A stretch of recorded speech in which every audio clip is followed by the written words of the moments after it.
First ever India's Thiruvallur Center has been opened in Singapore. மத்திய அரசுல காங்கிரஸ் கட்சியோட தோழமை கட்சியா இருந்த திராவிட முன்னேற்ற கழக ஆட்சியில திருவள்ளுவர் சென்டர் ஒரு இடத்துல கூட ஓபன் பண்ணல.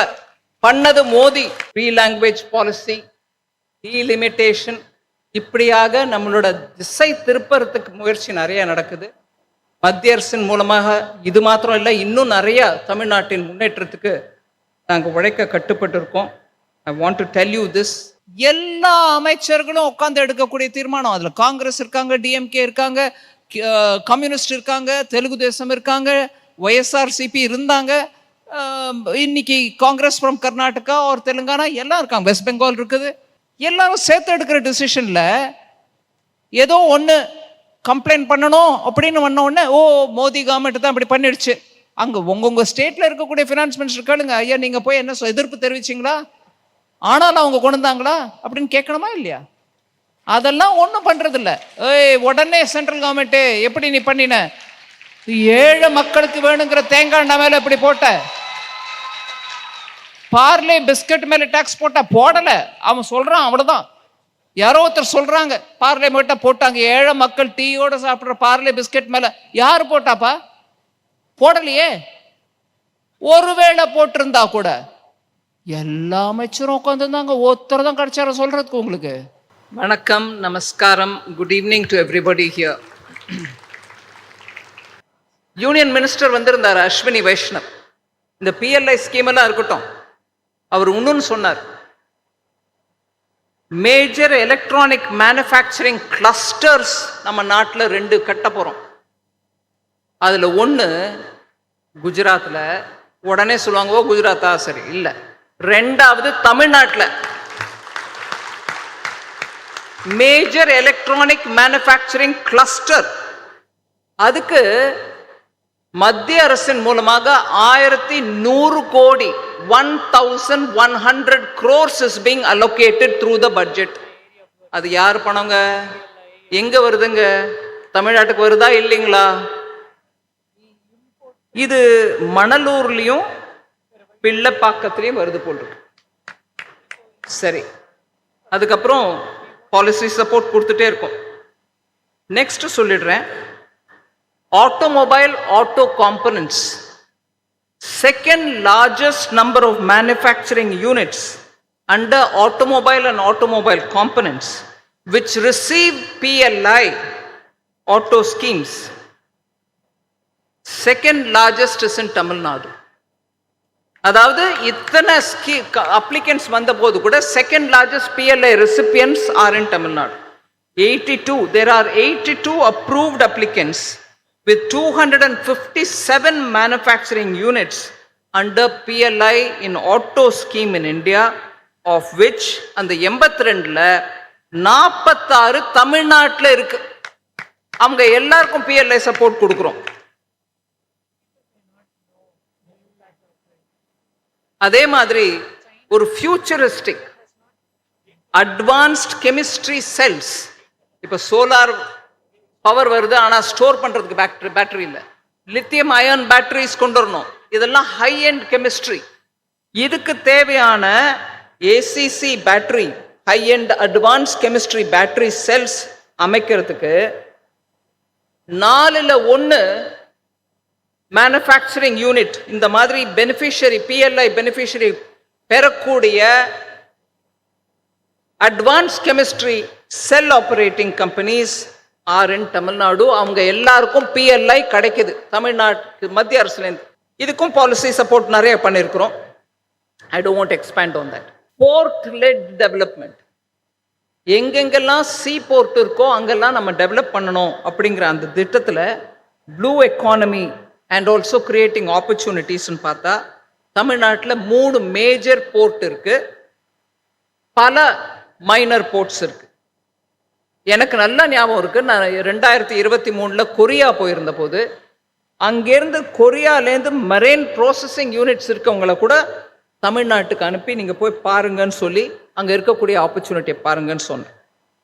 அவங்க இங்கே வந்து சென்னை, தூத்துக்குடி, முனைக்காடு, அதாவது ராமநாதபுரம் டிஸ்ட்ரிக்ட், இங்கே எல்லாத்தையும் பார்த்துட்டு போயிட்டு அதுக்கு மத்ஸ்ய சம்பதா யோஜனை மூலமா அவங்களுக்கு ஏதாவது பண்ணலாமான்னு யோசிச்சுட்டு இருக்கையில சென்ட்ரல் கவர்மெண்ட் மூலமா அவங்க ஒரு பக்கம் இருக்காங்க, சென்ட்ரல் கவர்மெண்ட் மூலமாக 1150 கோடி ரூபாய் தமிழ்நாட்டு கவர்மெண்ட் கொடுக்கப்பட்டது. As of December 2024, Matsya Sampada Yojana 16 coastal fishermen villages in Tamil Nadu have been identified as climate resilient coastal fishermen villages. அதை தவிர மண்டபத்தில் இருக்கக்கூடிய ICAR Central Marine Fisheries Research Unit, Nucleus Breeding Center and marine fish species-க்கு அந்த சென்டர்லேருந்து எல்லாம் spawning பண்ணி அவங்களுக்கு விதையோ வித்தனமோ சின்ன மீன்களோ அங்கேருந்து வழங்குறதுக்கு அந்த சென்டரை ரெக்கக்னைஸ் பண்ணி அவங்களுக்கும் ஃபண்டு கொடுக்கப்பட்டது. ஸோ இத்தனையும் நடந்த பிறகு லாஸ்ட்ல ஒரு பாயிண்ட் சொல்றேன், சீவீட் கல்டிவேஷன் தமிழ்நாட்டில் குளோபல் ப்ரொடக்ஷனுக்கு கம்பேர் பண்ணால் லெஸ் தென் 1% தான் நம்ம ப்ரொடியூஸ் பண்ணுறோம். இத்தனை பியூட்டிஃபுல் கடற்கரை ஓரம் இருந்தால் கூட 220 பொட்டென்ஷியல் சீவீட் கல்டிவேஷன் சென்டரை நீத்தி ஆயோக் மூலமா தமிழ்நாட்டில் 220 சென்டர் ரெக்கக்னைஸ் பண்ணப்பட்டிருக்கு. அதுக்குன்னு central salt and marine chemicals research மூலமாக 5300 ஹெக்டேர்ல சீவீடு வளர்க்கறதுக்கு தமிழ்நாட்டில் திட்டம் போட்டு கொடுத்தாச்சு. அதுக்கான பட்ஜெட்டரி ப்ரொவிஷனும் கொடுத்துட்டோம். அதை ப்ரோக்ரெசிவா எடுத்துட்டு போனா வேர்ல்ட்ல இன்னைக்கு சீவீடுக்கு எவ்வளவு ஆப்பர்ச்சுனிட்டி இருக்கோ அதை எல்லாம் தமிழ்நாடு கேப்சர் பண்ணலாம். நம்மளுக்கு கோஸ்டல் ஏரியா, அப்பேற்பட்ட கோஸ்டல் ஏரியா. இன்னொரு big ticket, India's first off shore wind energy project is in Tamil Nadu. அதுக்கு வயபிலிட்டி கேப் ஃபண்டிங்கும் நம்ம தான் கொடுக்குறோம் சென்ட்ரல்லேருந்து. எவ்வளவு? 7453 கோடி ரூபாய் வயபிலிட்டி கேப் ஃபண்டிங் கொடுக்கிறது மத்திய அரசு. அதை தவிர சிதம்பரனார் போர்ட் தூத்துக்குடியில first green hydrogen hub port has been set up in Thoothukudi completely under the central government. அதை தவிர first indigenous green hydrogen fuel cell inland waterway vessel மத்திய அரசின் செலவில் கட்டப்பட்டு கொடுத்துருக்கு. அது தவிர முதல் முறையா வேர்ல்டுலயே ஃபர்ஸ்ட் டைம் தோரியம் யூஸ் பண்ணி நியூக்ளியர் பிளான்ட் பாவனி அப்படின்ற plant uranium 233 is being developed in Kalpakkam in Tamil Nadu. அதுக்கும் மத்திய அரசு தான் முழுமையா வந்து கொடுத்துருக்காங்க. இதை தவிர நான் அக்ரிகல்ச்சரை பத்தி சொன்னேன், தன்தானிய யோஜனா மூலமா நம்ம என்னெல்லாம் பண்றோம்னு. கல்ச்சரல் சென்டர், லாங்குவேஜ் மேல பிரதமருக்கு இருக்கக்கூடிய பாசம், பற்று, நேயம் எல்லாம் நம்மளுக்கு தெரியும். Thiruvalluvar centre, first ever India's Thiruvalluvar centre has been opened in Singapore. மத்திய அரசுல காங்கிரஸ் கட்சியோட தோழம கட்சியா இருந்த திராவிட முன்னேற்ற கழக ஆட்சியில திருவள்ளுவர் சென்டர் ஒரு இடத்துல கூட ஓபன் பண்ணல. பண்ணது மோடி சிங்கப்பூர்ல.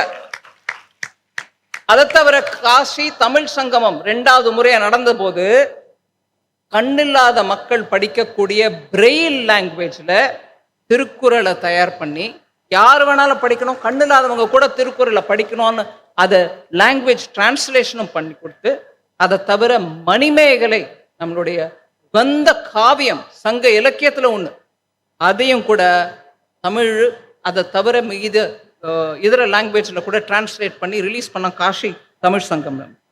ஸோ இப்படியாக நிறைய ஸ்டெப்ஸ் எடுத்திருக்கு மத்திய அரசின் பட்ஜெட் மூலமா. ஆதிச்சநல்லூர்ல இன்ஸ்டிடியூட் மியூசியம் ஆரம்பிக்கிறதுக்கு முயற்சி நடந்துட்டு இருக்கு. அந்த மாதிரி ஒரு இன்ஸ்டிடியூட் மியூசியம் ஃபார் அகழ்வாராய்ச்சி சென்டர் ஃபர்ஸ்ட் உலக அளவில் தமிழ்நாட்டில் தான் நம்ம மத்திய அரசின் செலவுமோ எடுத்துட்டு வந்தோம். இன்னும் நிறைய சொல்லலாம், but I know I should be taking your time because it is important for you.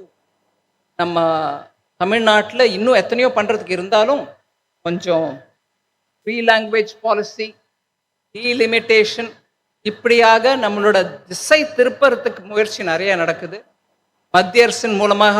இது மாத்திரம் இல்லை, இன்னும் நிறைய தமிழ்நாட்டின் முன்னேற்றத்துக்கு நாங்கள் உழைக்க கட்டுப்பட்டு இருக்கோம். I want to tell you this. இங்கே நடக்கிற கரப்ஷனை பற்றி நான் இப்போ பேசலை, ஏன்னா பட்ஜெட்டை பற்றி பேசுகிறோம், பார்க்கலாம். Thank you very much. Happy day, ma'am. Vanakkam. I am Ridhi Lalwani. I am really honored to be interacting with you today.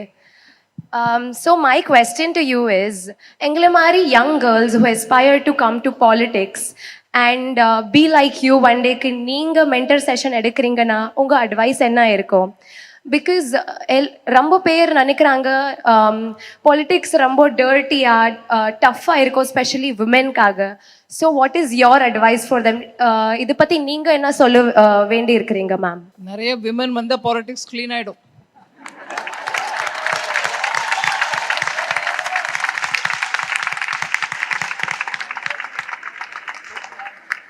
Miss Avani from BCom Accounting and Finance.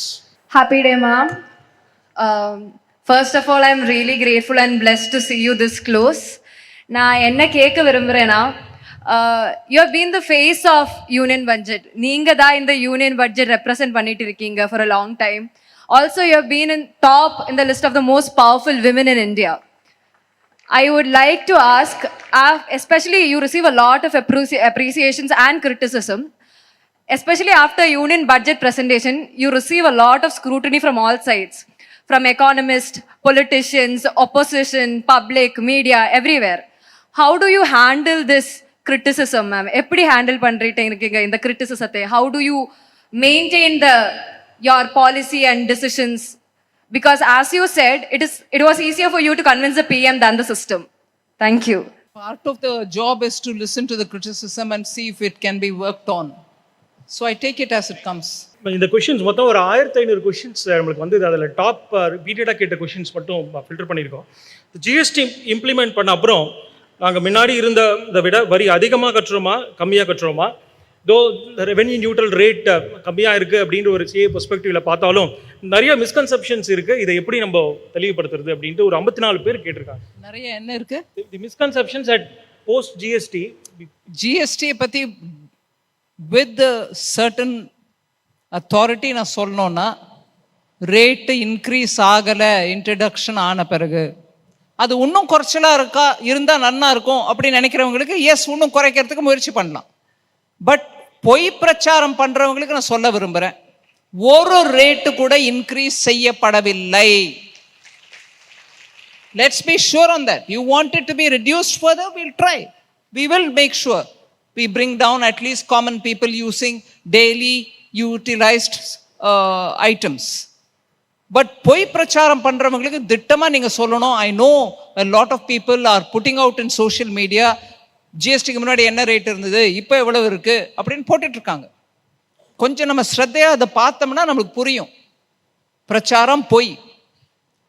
அதோடு இல்லாம இந்த ஜிஎஸ்டியில் எடுக்கக்கூடிய ஒவ்வொரு தீர்மானமும் எல்லா அமைச்சர்களும் உட்காந்து எடுக்கக்கூடிய தீர்மானம். அதில் காங்கிரஸ் இருக்காங்க, டிஎம்கே இருக்காங்க, கம்யூனிஸ்ட் இருக்காங்க, தெலுங்கு தேசம் இருக்காங்க, ஒய்எஸ்ஆர்சிபி இருந்தாங்க, இன்னைக்கு காங்கிரஸ் ஃப்ரம் கர்நாடகா ஒரு தெலுங்கானா எல்லாம் இருக்காங்க, வெஸ்ட் பெங்கால் இருக்குது.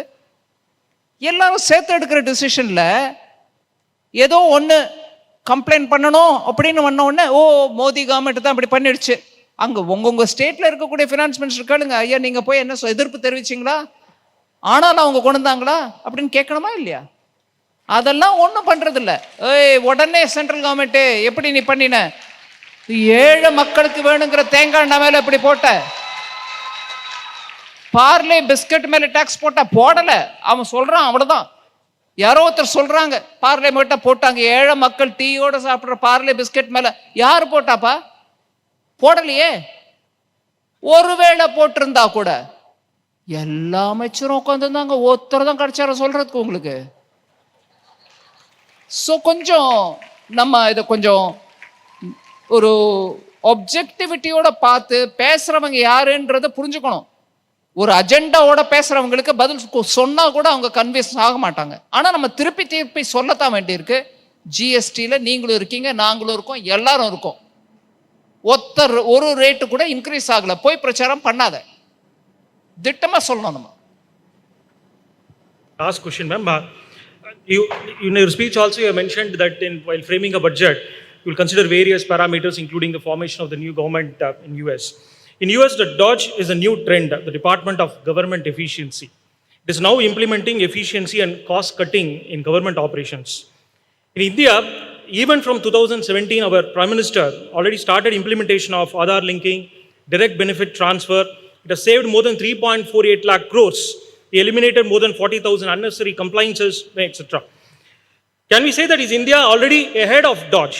What is next in administration reform we are looking at? Thank you. ரொம்ப டெம்ப்டிங்காக இருக்க சொல்கிறதுக்கு வி ஆர் ஹெட் ஆஃப் டாஜ்னு இல்லை. There are still a lot of things we need to do. Common மேனுக்கு ஒரு டெத் சர்டிஃபிகேட் போய் வாங்கணும், அவங்க தாத்தா இறந்துட்டாரு, அவரோட டெத் சர்டிஃபிகேட் வாங்கணும்னா கூட இப்போவும் சில இஷ்யூஸ் இருக்க தான் இருக்கு. சில அக்கௌண்ட் க்ளோசிங்க்கு இன்ஸ்ட்ரக்ஷன் கொடுத்த பிறகு அது க்ளோஸ் ஆகாமல் இருந்துட்டு சடனாக ஒரு நோட்டீஸ் வருது. இந்த மாதிரி சின்ன சின்ன மக்களை பாதிக்கக்கூடிய கவர்னன்ஸ் இஷ்யூஸ் இன்னும் இருக்குது. அதை ரிமூவ் பண்ணுறதுக்கு ஒரு மத்திய அரசு மாத்திரம் இல்லை, மாநில அரசுங்களும் பாடுபடணும். அதே மாதிரி முனிசிபல் அட்மினிஸ்ட்ரேஷன்லேயும் இதெல்லாம் வரணும். ஏன்னா நீங்கள் உங்களோட சர்டிஃபிகேட் வாங்குறதுக்கு, டெத் சர்டிஃபிகேட் கிராண்ட் ஃபாதரோடது வாங்க போனோம்னா நீங்கள் லோக்கல் வார்டு கவுன்சிலர் இல்லை பஞ்சாயத்து லெவலில், அங்கே பஞ்சாயத்து முனிசிபாலிட்டி லெவலில் அவங்க தான் கொடுக்குறாங்க. அதில் இருக்கக்கூடிய ப்ராப்ளம் நம்ம யோசிக்கணுமா இல்லையா? அதனால் இன்னும் ரிஃபார்ம் பண்ணுறதுக்கு நிறைய இருக்குது தமிழ்நாட்டில் இல்லை, ஆல் ஓவர் இந்தியாவில். அதெல்லாம் பண்ணி நம்ம லைஃப்பை இன்னும் கொஞ்சம் சிம்பிள் பண்ணிக்கிறதுக்கு we have to take a lot of continuous measures. So dodge பண்ணுறத கூட நம்ம நல்லா பண்ணிட்டோம், டிபிடி வந்துடுது, true, but we have more miles to go.